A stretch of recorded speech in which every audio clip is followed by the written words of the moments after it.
Hi, this is Kirk, the Bariatric Carnivore. Well, let's talk about having an old-fashioned bloodletting for your health. And that may seem like, oh, that sounds absolutely medieval. And frankly, it is. When you look at the history of bloodletting as a medical therapeutic, it's been around since about 5th century BC that we know of. That's what they recorded it as. And the idea, they did bloodletting as a medical intervention until really the beginning of the 20th century. It's been around for a long time. And the reason why they used to do it had nothing to do with iron levels. It had everything to do with trying to, quote unquote, balance the humors. Because at that time they thought that there was different biles, and there was black bile, yellow bile, and they all had to be balanced. One of the ways you balanced it was bleed the guy, which was absolutely the worst therapeutic you could do at that time.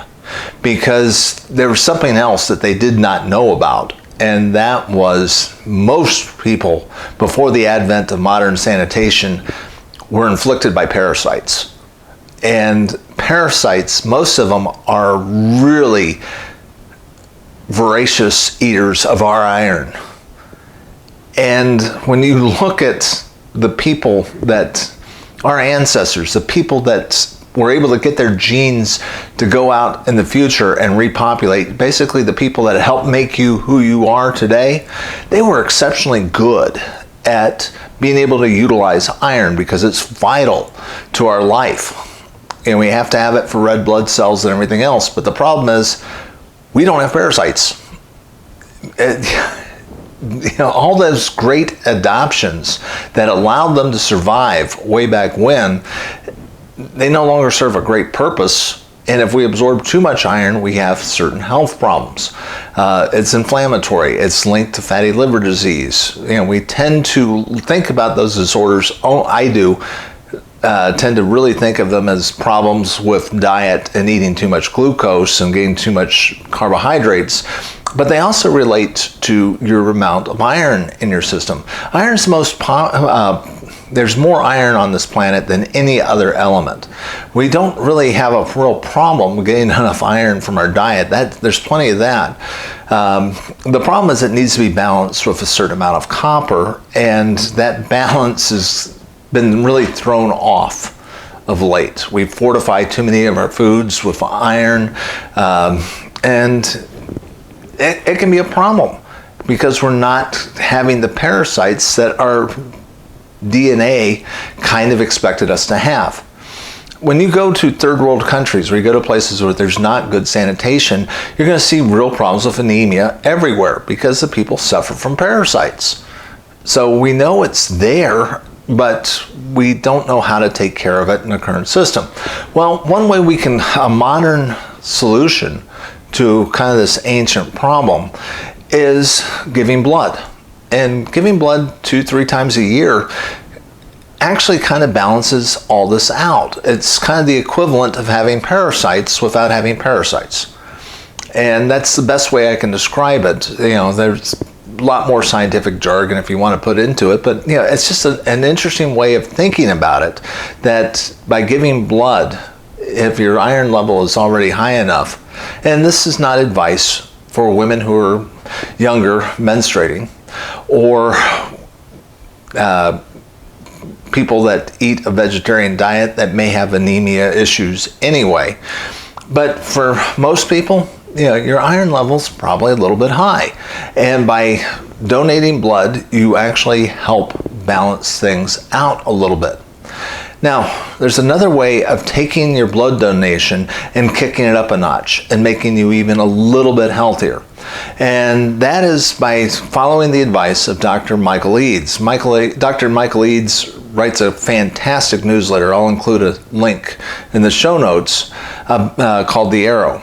And in his latest newsletter, he talked about the importance of giving blood fasted.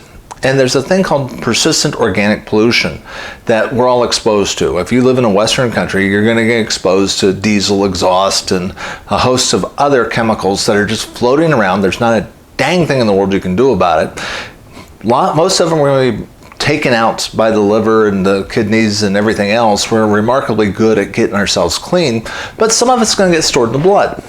And what he and his wife do when they go give blood is they don't eat before they do it.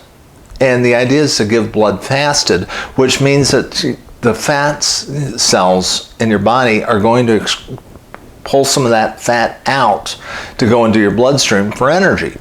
And when you go give blood, some of that polluted blood, some of those toxins that are in your system, not all of them, but some of them, are going to go out in your blood donation. So you're kind of getting a twofer. You're helping to balance out your iron levels, but you're also getting rid of some of the toxins out of your bloodstream. And it's kind of remarkable that this works. When you think about it, you're actually able to help another person and really be able to help yourself. So take a look at that. I'll include a link to his newsletter so you can see his thinking on it. Now, is that going to change your life? Is that going to make you suddenly a hugely healthy person? No, but it's one of these small changes that we can do at no cost that can improve our health on a marginal basis that's going to help improve things. Nothing's perfect. I mean, frankly, if you're taking care of your diet, you're getting adequate exercise and sleep, those are the big three. That's what's going to improve your health the most. But these other small little changes, particularly the ones that don't require any medications, don't require any money, but can make a difference, why not do them? To me, it makes perfect sense. So I'm going to add that in to my regiment to, 3 times a year or so, give blood fasted so I can get rid of some of the toxins, get rid of some of this extra iron that is floating around in my system, make myself healthier, and help another human being. That doesn't seem like a bad deal, and it doesn't cost anything. This is Kirk, the Bariatric Carnivore. I try to put out a couple of messages each week. If you like this message, please hit the like and subscribe. Join this channel of other like-minded people because, frankly, there ain't anybody looking after your health. The only person that can look after your health is you. And I guarantee you, your doctor's not going to be talking about getting a bloodletting, but they should, because it seems to help your body take care of some of this extra iron. And if you do it fasted, you get rid of a little bit of toxins out of the fat. Win-win. I will talk to you again soon.